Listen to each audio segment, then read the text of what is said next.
இந்த மழை காலத்துக்கு சும்மா சுள்ளுன்னு காரமாக தேங்காய் ஊற்றி அம்மா நண்டு குழம்பு பண்ணியிருக்காங்க. சப்பாத்தி, இட்லி, தோசை, சாதம் எதுக்குனாலும் சும்மா சுருக்குன்னு இருக்கும். வாங்க மக்களே, எப்படி பண்ணுறதுன்னு பார்க்கலாம். கடல் நண்டு 1 கிலோ வாங்கி நல்லா க்ளீன் பண்ணிட்டாங்க. நண்டோட உடம்பு பெரிய காலை மட்டும்தான் குழம்புல போடுவாங்க. சின்ன காலுகளெல்லாம் கழிவோடையே தூக்கி வீசிடுவாங்க. பாத்திரத்தில் ஆயில் ஊற்றி சூடானதும் சோம்பு, பட்டை இலை, கருவேப்பில்லை, நறுக்கின வெங்காயம், கீரனை பச்சை மிளகா 2 போட்டு டாஸ் பண்ணணும். வெங்காயம் கொஞ்சம் வதக்கணும்னா மல்லித்தலை, நறுக்கின தக்காளியை போட்டு நல்லா வதக்குங்க. அரைச்ச இஞ்சி பூண்டு விழுதை போட்டு அதோட பச்சை வடை போகிற வரைக்கும் நல்லா வதக்குங்க. சுத்தம் பண்ணி வச்ச நண்டை போட்டு நல்லா பரட்டி விடுங்க.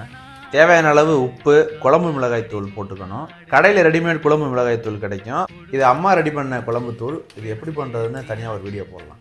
மசாலாவோட நண்டை பரட்டி விட்டு கொஞ்சமாக தண்ணி ஊற்றி கொதிக்க விடுங்க. நண்டு வேகிறதுக்கு ரொம்ப நேரம் எடுத்துக்கிறது. கடைசியாக தேங்காய் அரவையை ஊற்றி கொதிக்க விட்டிங்கன்னா மிரட்டலான நண்டு குழம்பு ரெடிங்க.